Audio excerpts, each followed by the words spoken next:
Assalamualaikum warahmatullahi wabarakatuh. Bismillah, alhamdulillah, wa la hawla wa la quwwata illa billah. Asyhadu an la ilaha illallah wahdahu la syarikalah. Wa asyhadu anna sayyidana wa nabiyyana Muhammadan abduhu wa rasuluhu alladzi la nabiyya ba'dah. Allahumma shalli ala sayyidina Muhammad wa ala ali sayyidina Muhammad, amma ba'd. Para saudara-saudariku sebangsa setanah air dimanapun kalian berada, para sahabat-sahabatku, para subscriber, para netizen yang budiman, selamat datang kembali di channel Gus Hasan Asy-Syarif Official. Semoga kita selalu dalam keadaan sehat jasmani dan rohani kita, dimudahkan segala urusan kita, dilancarkan rezeki kita, dan diberkahi hidup kita fid dini wa dunya wal akhirah. Amin Allahumma amin. Pada kesempatan video kali ini, teman-teman, ya, saya ingin menjelaskan kepada teman-teman sekalian ya perihal klarifikasi saya terhadap Kiai Fattah.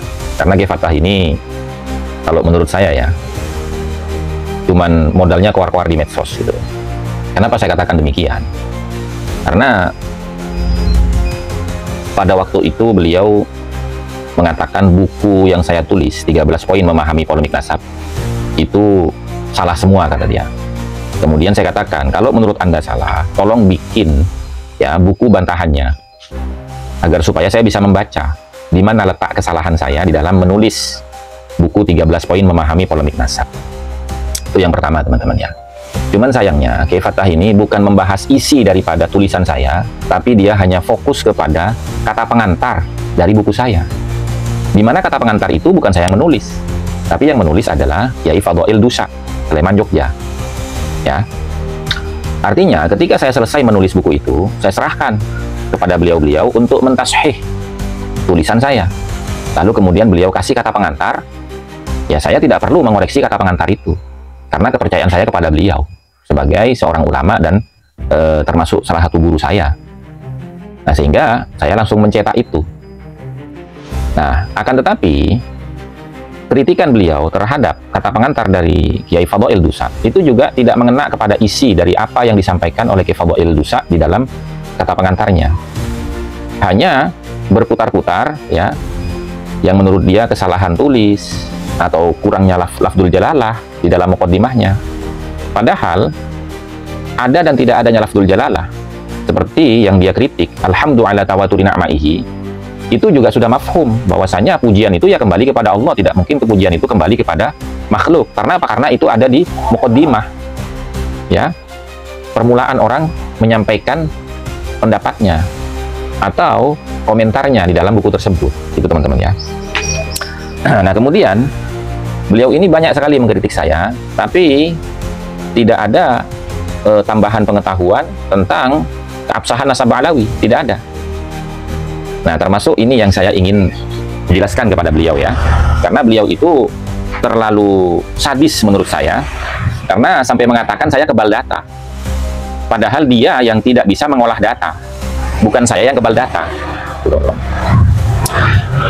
Di sini ketika saya membaca kitab Muntaqilah At-Talibiyah ya pada halaman 160 dalam PDF-nya itu 208, itu dijelaskan di sini Birroy ya, dzurriyyah Nabi yang berdomisili di kota Roy, Irak ya. Roy ini kalau sekarang masuknya ke Iran sebenarnya, tapi kan dulu Iran sama Irak itu kan menyatu, Persia. Jadi dzurriyyahnya Nabi yang berdomisili di Roy. Siapa itu? Muhammad ibn Ahmad An-Naffat, yaitu Muhammad putra laki-laki daripada Ahmad An-Naffat. Ahmad An-Naffat ini ya Ibni Isa, putra laki-laki daripada Isa ibn Muhammad Al-Akbar ibn Ali Al-Uraidi. Akibuhu, nah di sini letak permasalahannya. Akibuhu, adapun keturunannya, nya ini lari ke siapa? Rujuknya kemana? Apakah ke Muhammad atau ke Ahmad An-Naffat? Kalau menurut Kiai Fattah ya, rujukan daripada kalimat akibuhu itu kembali kepada Muhammad, karena yang sedang dibahas kata Kiai Fattah itu Muhammad ya. Nah, sehingga Kiai Fattah itu mengembalikan rujukan domirhu daripada kalimat akibuhu itu kepada Muhammad. Artinya, adapun putranya Muhammad bin Ahmad An-Naffat itu Muhammad wa Ali dan Ali wal Husain dan Al-Husain. Lalu apakah benar domirhu itu dikembalikan rujuknya kepada Muhammad? Kalau bagi saya tidak benar, teman-teman. Karena apa? Karena akan bertentangan dengan data fakta yang ada, yang disebut dengan qarinah nasabiyah atau mani'un ilmiyun. Ada penghalang di situ. ada penghalang ketika dhamir hu ini dikembalikan ke Muhammad. Dan berdasarkan qarinah nasabiyah, data pendukung di bidang ilmu nasab, untuk membenarkan dhamir hu ini sebenarnya kembali kemana, harusnya, layaknya, sepantasnya kembali kemana, itu disebut qarinah nasabiyah. Nah, kenapa saya mengembalikan dhamir hu ini rujuknya kepada Ahmad An-Naffat? Gitu ya. Karena apa? Karena Muhammad bin Ahmad An-Naffat ini tidak punya anak bernama Muhammad dan tidak punya anak bernama Al-Husain. Anaknya beliau itu cuma Ali, satu orang saja. Nah, sehingga tidak benar kalau dhamir hu ini dikembalikan kepada Muhammad. Karena fakta dan datanya, Muhammad itu tidak punya anak bernama Muhammad dan Al-Husain. Dia hanya punya anak bernama Ali. Itu teman-teman ya. Sehingga tidak mungkin dhamir hu pada lafadz akibuhu ini akan kembali kepada Muhammad. Itu teman-teman. Nah, kemudian ya, bukti bahwasanya Muhammad ini tidak punya anak Muhammad dan Al-Husain, dia hanya punya anak bernama Ali, itu kan ada catatan kakinya itu. Nah, kita lihat catatan kakinya nih. Nih ya. Adapun Ali ya, adapun Ali walidu Abi Ja'far, yaitu bapak dari Abu Ja'far. Siapa Abu Ja'far di sini? Ya, Muhammad Al-Uraidi. Ya, wa kana bi Baghdad. Dan dia ada di wilayah Baghdad, gitu loh.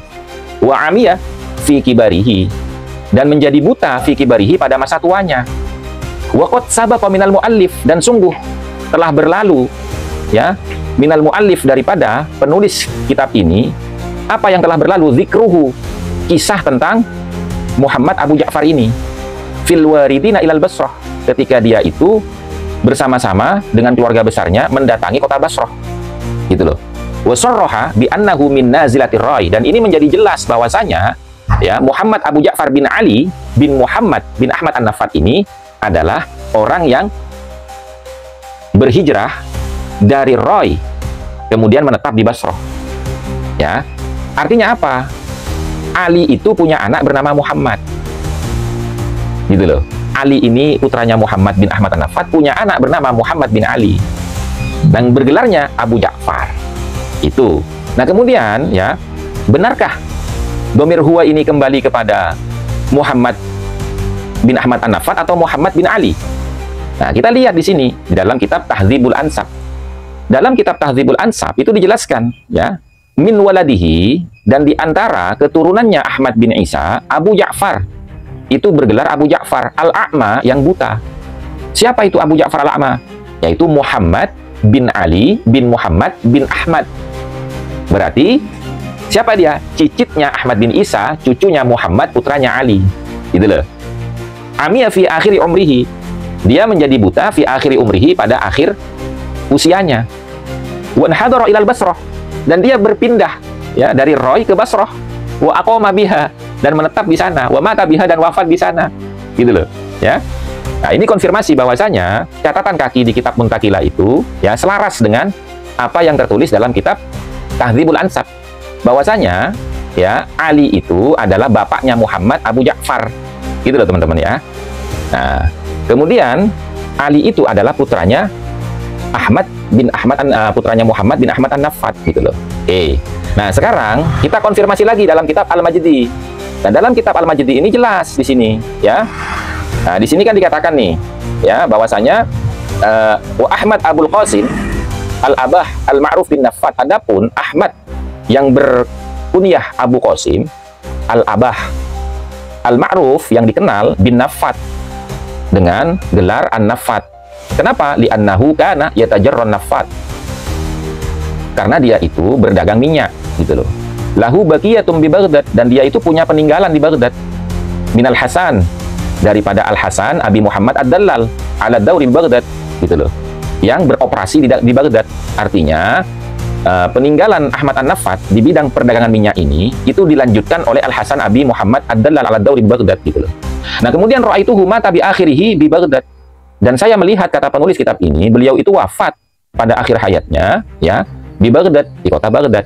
Siapa Al-Hasan Abi Muhammad Ad-Dallal ini? Ibnu Muhammad ya bin Ali bin Muhammad bin Ahmad bin Isa.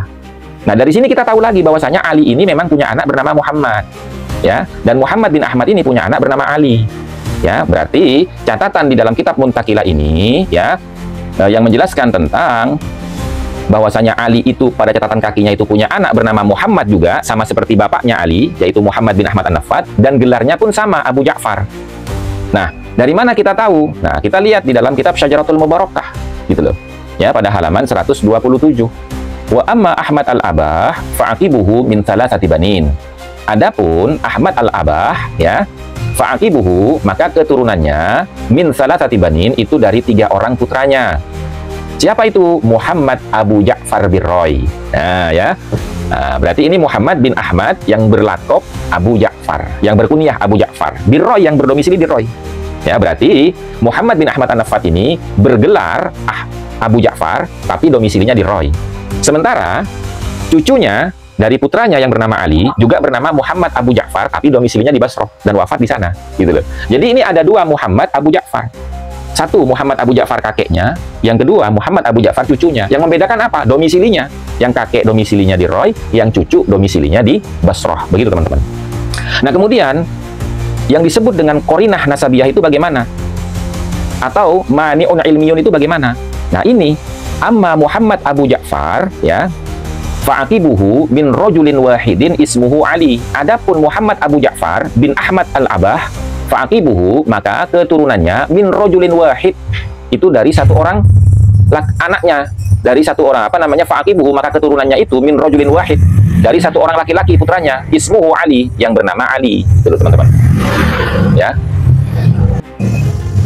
Nah, dari keterangan ini, ya, kita bisa memahami bahwasanya Muhammad bin Ahmad An-Nafad di dalam kitab Muntakilah tadi itu, ya, di halaman 160 itu hanya punya anak 1 orang laki-laki bernama Ali. Sehingga tidak mungkin kalau domir akibuhu ini kembali kepada Muhammad. Karena di sini disebutkan, ya, punya 3 orang anak. Maka yang sepantasnya, yang selayaknya itu domir hu, ya, dikembalikan kepada Ahmad An-Nafad. Karena apa? Karena memang Ahmad An-Nafad itu terkonfirmasi dan tervalidasi punya anak 3 orang, yaitu Muhammad, Ali, dan Husain. Sebagaimana yang disebutkan di dalam kitab Asy-Syajaratul Mubarakah. Begitu teman-teman. Nah, itu yang disebut Kutubun Nasabin al-Abdal, kitab-kitab nasab yang berkesinambungan, gitu loh. Saling melengkapi keterangan satu sama lain. Begitu teman-teman, ya. Nah, akan tetapi keterangan di kitab yang selanjutnya atau di abad berikutnya itu tidak bertentangan dengan keterangan dari kitab-kitab abad sebelumnya. Nah, itu namanya Kutubun Nasabin al-Abdal, yang disebut dengan kitab sezaman. Itu teman-teman, ya. Jadi tidak benar kalau Kefatah itu mengatakan bahwasanya domir hu dalam kitab Muntakilah itu harus kembali ke Muhammad, karena yang dibicarakan Muhammad. Karena apa? Karena Muhammad itu fakta dan datanya tidak punya anak bernama Muhammad dan Al-Husain. Sementara yang disebutkan di sini adalah Muhammad wa Ali wal Husain, gitu loh. Nah, yang terkonfirmasi punya 3 anak itu siapa? Ahmad An-Nafad. Begitu aja kok repot, gitu loh. Nah, makanya saran saya kepada Kefatah itu, ya, jangan bersemangat untuk mengkritik orang lain. Lebih baik Anda itu bertabayun ke saya. Kan Anda punya WA saya. Dan Anda pun kitab-kitab PDF nasab dapatnya dari saya kirim melalui WA saya. Kan begitu. Nah, kalau Anda mengklarifikasi di medsos, itu bukan klarifikasi, itu namanya adu argumen, adu data. Nah, kalau sudah begini, ya, kalau sudah begini nih, yang kebal data siapa? Saya apa Anda? Nah, demikian ya teman-teman. Mudah-mudahan bermanfaat bagi kita semua. Wallahul muwaffiq ila aqwamit thoriq. Wa lakum minkum. Wassalamualaikum warahmatullahi wabarakatuh.